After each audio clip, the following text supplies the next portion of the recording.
Hi everyone, welcome back our channel Nilesh sir science academy. Nilesh sir science academy पे आप सभी का स्वागत है तहे दिल से। आज की क्लास में हम लोग कुछ खास पढ़ने वाले हैं और क्लास 9th के केमिस्ट्री को हम लोग पढ़ेंगे आज की क्लास में, राइट। तो केमिस्ट्री जो क्लास 9th का है इसमें हम लोग चैप्टर 4 को पढ़ना स्टार्ट करेंगे और टॉपिक वाइज हम लोग लाइन बाय लाइन चीज़ों को पढ़ेंगे ताकि क्लियर रहे, राइट। तो चैप्टर 4 में हम लोग का जो चैप्टर 4 है इसका नाम है एटॉमिक स्ट्रक्चर। एटॉमिक स्ट्रक्चर, तो एटॉमिक स्ट्रक्चर में क्या क्या चीज़ें पढ़नी है, राइट। एटॉमिक स्ट्रक्चर में आपको क्या क्या चीज़ें पढ़नी है उसको हम लोग लाइन बाय लाइन क्या करेंगे, एक एक चीज़ों को कानवास जो है उसको हम लोग देखते चलेंगे। तो उसको देखते चलेंगे हम लोग कि क्या क्या चीज़ें दी हुई हैं, ठीक है। तो फर्स्ट ऑफ ऑल जो हम लोग को पढ़ना है मतलब एक तरीके से बोला जाए तो ये इसको हम लोग बोल सकते हैं इंट्रोडक्शन में हम लोग आज की क्लास में क्या क्या करेंगे, ठीक है। तो इंट्रोडक्शन में फर्स्ट ऑफ ऑल हम लोग क्या करेंगे कि आज की क्लास में जो मतलब पूरा चैप्टर को हम लोग बताएंगे कि क्या क्या चीज़ें पढ़नी है। तो इसमें जैसे स्ट्रक्चर ऑफ एटम फर्स्ट चीज़ें हैं, the structure of atom, the structure sorry the structure of atom, यानी कि स्ट्रक्चर ऑफ एटम को हम लोग इसमें पढ़ेंगे। तो अब स्ट्रक्चर ऑफ एटम में क्या क्या चीज़ें हैं, यानी कि कौन कौन से स्ट्रक्चर ऑफ एटम में चीज़ें पढ़नी है। जैसे कि आपको पढ़ना है थॉमसन के बारे में, Thomson atomic model, Thomson atomic model, यानी कि थॉमसन आए तो क्या किए, ठीक है। इसके बाद थॉमसन एटॉमिक मॉडल के बाद आए आपके रदरफोर्ड एटॉमिक मॉडल। अब रदरफोर्ड के बाद जो ये दो चीज़ें हो गई, तो रदरफोर्ड के बाद आपके आए बोर साहब, बोर। तो बोर का मॉडल पढ़ेंगे, Bohr model of atom, right. ये तीन चीज़ें पढ़ने के बाद हम लोग फिर चौथा चीज़ हम लोग पढ़ेंगे कि इसमें जो है न्यूट्रॉन्स की खोज क्यों हुई, ठीक है। न्यूट्रॉन्स की खोज कब हुई।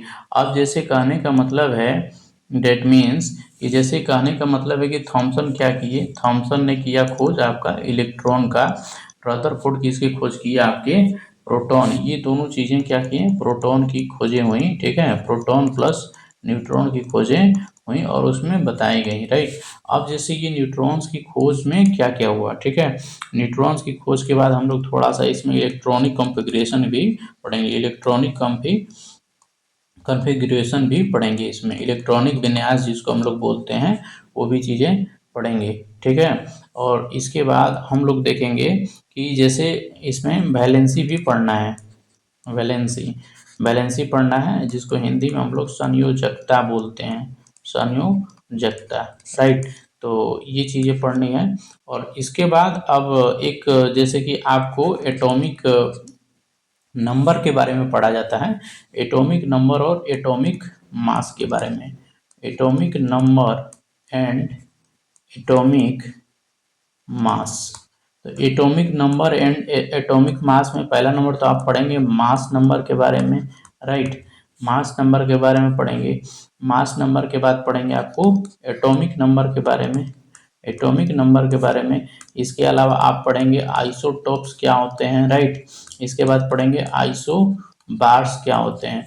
इसके अलावा जो भी चीज़ें हमको एनसीईआरटी में नहीं दी हुई हैं या एनसीईआरटी में थोड़ा थोड़ा करके लिखा हुआ है, उसको हम लोग क्या करेंगे कि डीप स्टडी करेंगे। क्या करेंगे, चीज़ों को डीप में पढ़ेंगे, डीप स्टडी करेंगे। जैसे डीप स्टडी में जैसे इलेक्ट्रॉन्स के बारे में आ गया, तो अब डिस्कवरी ऑफ इलेक्ट्रॉन्स के बारे में नहीं बताया है इस चैप्टर में, ठीक है। तो डिस्कवरी ऑफ इलेक्ट्रॉन्स के बारे में भी हम लोग डिटेल्स में पढ़ेंगे। तो जो भी कहने का मतलब है कि ये जो चैप्टर है हम लोग का, ये जो हम लोग का जो हम लोग का ये चैप्टर है, ये जो हम लोग का स्ट्रक्चर ऑफ एटम, इसमें हम लोग को पढ़ना क्या क्या है, ठीक है। स्ट्रक्चर ऑफ एटम में हम लोग को पढ़ना क्या क्या है, जैसे स्ट्रक्चर ऑफ एटम में जैसे आपका थॉमसन एटॉमिक मॉडल पढ़ना है, ठीक है। थॉमसन एटॉमिक मॉडल हो गया। फिर उसके बाद रदरफोर्ड एटॉमिक मॉडल हो गया कि रदरफोर्ड ने एटॉमिक मॉडल में क्या दिया। फिर उसके बाद पढ़ना है आपको बोर एटॉमिक मॉडल्स क्या हो गया, ठीक है। फिर उसके बाद न्यूट्रॉन की खोज पढ़नी है कि न्यूट्रॉन्स की खोज किसने किया, ठीक। फिर इसके बाद आप पढ़ेंगे कि इलेक्ट्रॉन्स की खोज किसने किया, अरे सॉरी, इलेक्ट्रॉनिक कॉन्फ़िगरेशन पढ़ेंगे, वैलेंसी पढ़ेंगे, संयोजकता पढ़ेंगे, ठीक है। और इसके बाद आपको पढ़ेंगे चीज़ें जैसे कि आपको एटॉमिक नंबर, एटॉमिक मास क्या होता है, मास नंबर, एटॉमिक नंबर क्या होता है, आइसोटोप्स क्या होते हैं, आइसोबार्स क्या होते हैं, ये सब जो चीज़ें हैं ना, ये जो चीज़ें हैं आप पढ़ेंगे तो 11th में आपको चैप्टर आएगा some basic concept of chemistry, some basic concept of chemistry.